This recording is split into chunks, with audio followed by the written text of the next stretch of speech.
प्रिय बिहार वासियों, 78वें स्वतंत्रता दिवस के पावन अवसर पर मैं समस्त बिहार वासियों को हार्दिक बधाई देता हूं। आज का दिन हम सभी भारतवासियों के लिए गौरव का दिन है।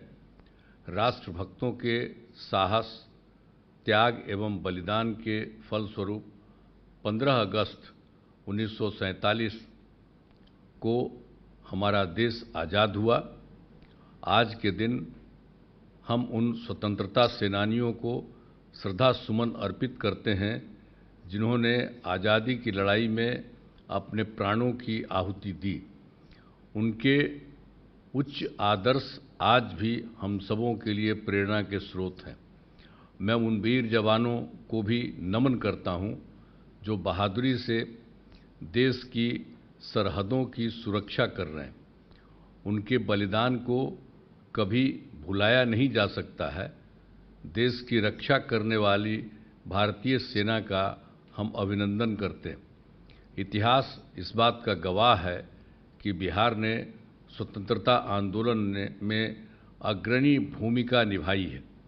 वर्ष 2005 में जब से हम लोगों को काम करने का मौका मिला है, तब से राज्य में कानून का राज है। राज्य में कानून का राज बनाए रखना सरकार की सर्वोच्च प्राथमिकता है।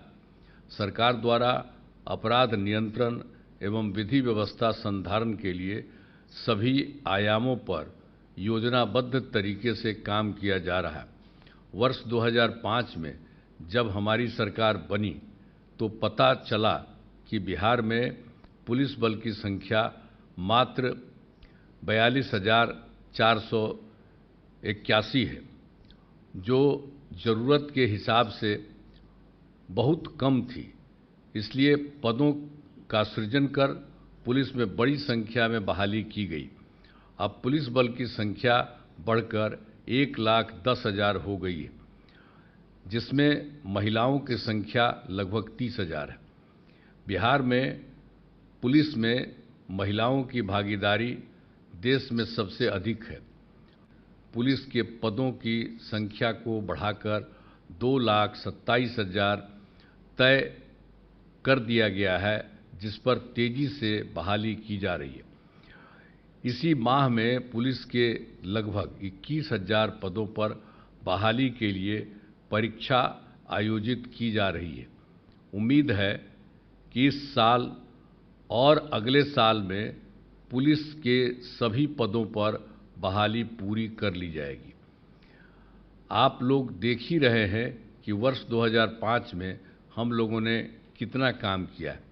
शुरू से ही शिक्षा एवं स्वास्थ्य के क्षेत्र में विशेष ध्यान दिया जा रहा है। पहले बहुत कम स्कूल थे और शिक्षकों की काफ़ी कमी थी, जिसके कारण स्कूलों में सही ढंग से पढ़ाई नहीं होती थी। गरीबी के कारण 5वीं कक्षा के बाद लड़कियां पढ़ भी नहीं पाती थी।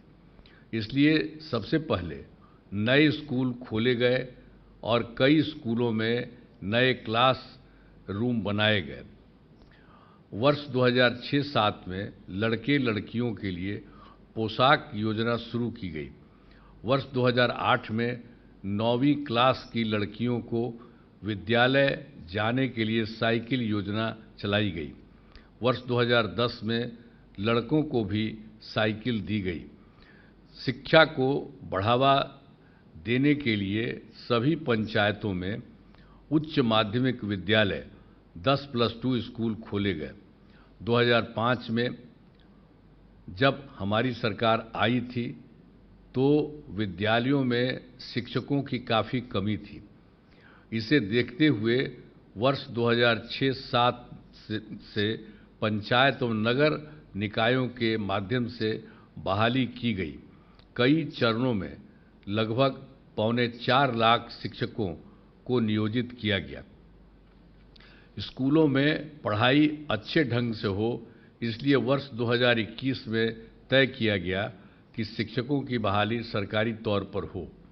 वर्ष 2023 में बिहार लोक सेवा आयोग द्वारा 2,20,000 सरकारी शिक्षकों की नियुक्ति की गई है। शेष पदों पर भी बहाली की जा रही है। पूर्व में नियोजित शिक्षक भी हमेशा चाहते थे कि उन्हें सरकारी शिक्षक बनाया जाए। इसे देखते हुए इन शिक्षकों को सक्षमता परीक्षा के माध्यम से सरकारी शिक्षक बनने के अवसर दिए जा रहे हैं। पहली सक्षमता परीक्षा में पास होकर लगभग 1,80,000 नियोजित शिक्षक सरकारी शिक्षक बन गए। जो शिक्षक अब बच गए हैं उन्हें भी सरकारी शिक्षक बनने के लिए और मौके दिए जा रहे हैं। शुरू से ही स्वास्थ्य सेवाओं में सुधार किया गया है। जब हमारी सरकार 2005 में आई थी, उस समय स्वास्थ्य व्यवस्था की हालत खराब थी। सरकारी अस्पतालों में डॉक्टरों की कमी थी। अस्पतालों में दवा एवं अन्य सुविधाएं भी नहीं थी। प्राथमिक स्वास्थ्य केंद्रों में तो इलाज के लिए प्रति माह मात्र 39 मरीज ही आते थे, यानी प्रतिदिन 1 या 2 मरीज। वर्ष 2006 से अस्पतालों में मरीजों को मुफ्त दवा, स्वास्थ्य जांच एवं एम्बुलेंस की सुविधा दी गई। साथ ही डॉक्टरों की बहाली की गई और अस्पतालों में डॉक्टरों की उपस्थिति सुनिश्चित कराई गई। अब सुविधाएं काफ़ी अच्छी हो गई और प्राथमिक स्वास्थ्य केंद्र में हर महीने औसतन 11,000 से अधिक मरीज पहुंच रहे हैं। पहले राज्य में केवल 6 सरकारी मेडिकल कॉलेज व अस्पताल थे। अब मेडिकल कॉलेज की संख्या 6 से बढ़ाकर 11 हो गई। इसमें अतिरिक्त 15 और नए मेडिकल कॉलेज बनाए जा रहे हैं। राज्य के सभी अस्पतालों में मरीजों एवं उनके परिजनों के खाने के लिए दीदी की रसोई शुरू की गई। जिला अस्पतालों में साफ सफाई का कार्य जीविका दीदियों द्वारा कराने का निर्णय लिया गया। राज्य में सड़कों, पुल पुलियों का निर्माण कराया गया। राज्य के सुदूर क्षेत्रों से 6 घंटे में राजधानी पटना पहुंचने का लक्ष्य वर्ष 2016 में ही पूरा कर दिया गया। अब इस लक्ष्य को घटाकर 5 घंटे किया गया है। उसके लिए बड़ी संख्या में सड़कों एवं पुल पुलियों का निर्माण कराया जा रहा है। इनके मेंटेनेंस का भी काम किया जा रहा है। 7 निश्चय के तहत हर घर तक बिजली, हर घर नल का जल, हर घर शौचालय तथा टोलों को पक्की सड़कों से जोड़ने का काम पूरा कर लिए गए। यह भी देखा गया है कि कुछ नई बसावटें एवं घर बन गए। इसलिए इन योजनाओं के निर्माण का काम मार्च 2025 तक पूरा कर लिया जाएगा। वर्ष 2020 से 7 निश्चय 2 के अंतर्गत निर्धारित सभी योजनाओं पर काम चल रहा है। उनमें से मुख्य योजनाएं जैसे हर खेत तक सिंचाई का पानी का कार्य प्रगति पर है, जिसे जून 2025 तक पूर्ण कर लिया जाएगा। टेली मेडिसिन योजना शुरू की गई है, जिसमें गांव में ही रहकर डॉक्टर से परामर्श लिया जा सकता है। अब तक 1,58,00,000 से अधिक लोगों ने इसका लाभ लिया है। बाल हृदय योजना के तहत हृदय में छेद से पीड़ित बच्चों का मुफ्त इलाज कराया जा रहा है। इस योजना के तहत अब तक 1,457 बच्चों का इलाज कराया जा रहा है। सरकार ने महिला सशक्तिकरण पर जोर दिया है और महिलाओं को रोजगार देने एवं उन्हें आत्मनिर्भर बनाने के लिए कई कदम उठाए गए। महिलाओं को पुलिस एवं सभी सरकारी नौकरियों में आरक्षण का लाभ मिल रहा है।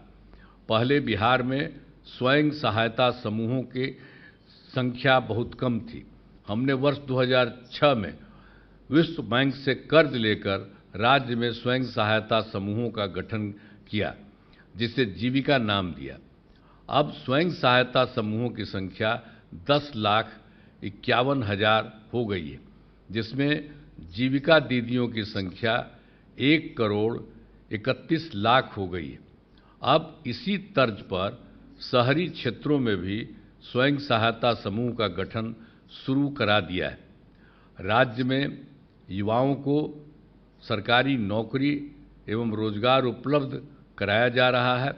वर्ष 2020 में 7 निश्चय 2 के तहत 10 लाख नौकरी एवं 10 लाख रोजगार देने के बारे में तय किया गया।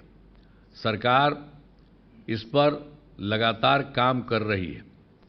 अब तक लगभग 5,16,000 युवाओं को सरकारी नौकरी दी जा चुकी है। इसके अतिरिक्त लगभग 2 लाख पदों पर नियुक्ति प्रक्रिया पूरी हो गई है। अब तय कर दिया गया है कि इस साल और अगले साल में युवाओं को 10 लाख की जगह 12 लाख सरकारी नौकरी दी जाएगी, जिसके लिए पदों का सृजन एवं बहाली का काम लगातार जारी है।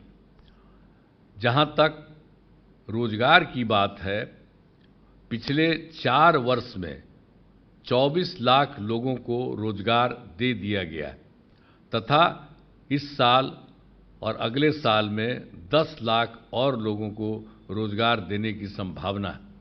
इस प्रकार 10 लाख रोजगार की जगह 34 लाख लोगों को रोजगार दिया जाएगा। हमने सभी धर्म एवं जाति के लोगों के लिए काम किया है, चाहे हिंदू हो, मुस्लिम हो, दलित हो, महादलित हो, पिछड़ा हो या अति पिछड़ा हो या अपर कास्ट हो, सभी के लिए काम किया गया है। अनुसूचित जाति एवं अनुसूचित जनजाति तथा अति पिछड़ा वर्ग के छात्र छात्राओं के लिए बड़ी संख्या में आवासीय विद्यालय एवं छात्रावासों का निर्माण कराया जा रहा है। इन वर्गों के युवाओं को सिविल सेवा प्रोत्साहन, ग्राम परिवहन योजना एवं उद्यमी योजना का लाभ दिया जा रहा है। मुस्लिम समुदाय के लिए भी वर्ष 2005 के बाद सरकार ने काफ़ी काम किया है। इस वर्ग के युवाओं के लिए विद्यार्थी प्रोत्साहन, छात्रवृत्ति, मुफ्त कोचिंग आदि योजनाएं चलाई जा रही हैं। मदरसों को सरकारी मान्यता दी गई है एवं मदरसा के शिक्षकों को सरकारी शिक्षकों के बराबर वेतन दिया जा रहा है। वर्ष 2006 से ही कब्रिस्तान की घेराबंदी शुरू की गई। पहले 8,000 से ज़्यादा कब्रिस्तानों की घेराबंदी की गई। बाद में 1,273 कब्रिस्तानों को और चिन्हित किया गया। इसमें से 746 कब्रिस्तानों की घेराबंदी पूर्ण कर ली गई है और 151 कब्रिस्तानों की घेराबंदी अंतिम चरण में है तथा 376 कब्रिस्तानों की घेराबंदी प्रक्रियाधीन है। वर्ष 2016 से 60 वर्ष में पुराने हिंदू मंदिरों की घेराबंदी की जा रही है, जिसमें मंदिरों में यदाकदा मूर्ति चोरी आदि की घटनाओं से बचा जा सके। अब कोई झगड़ा झंझट नहीं होता है। राज्य में प्रेम, भाईचारा एवं शांति का माहौल है। हम हमेशा बिहार के हित में काम करते हैं और करते रहेंगे। हर क्षेत्र में आगे और तेजी से काम होगा। बिहार के विकास में केंद्र का भी पूरा सहयोग मिल रहा है। इसके लिए मैं आदरणीय प्रधानमंत्री श्री नरेंद्र मोदी जी के प्रति आभार व्यक्त करता हूं। सरकार की कामना है कि समाज में सद्भाव एवं भाईचारा का माहौल कायम रहे। सभी चुनौतियों के बावजूद हमारा राज्य प्रगति के पथ पर अग्रसर है। हमारा अतीत गौरवशाली और विरासत समृद्ध है। हम उसी ऊंचाई को फिर से प्राप्त करना चाहते हैं। आइए स्वतंत्रता दिवस के शुभ अवसर पर हम सब यह संकल्प लें कि बिहार को एक खुशहाल राज्य के रूप में स्थापित करने के लिए अपना सहयोग प्रदान करेंगे।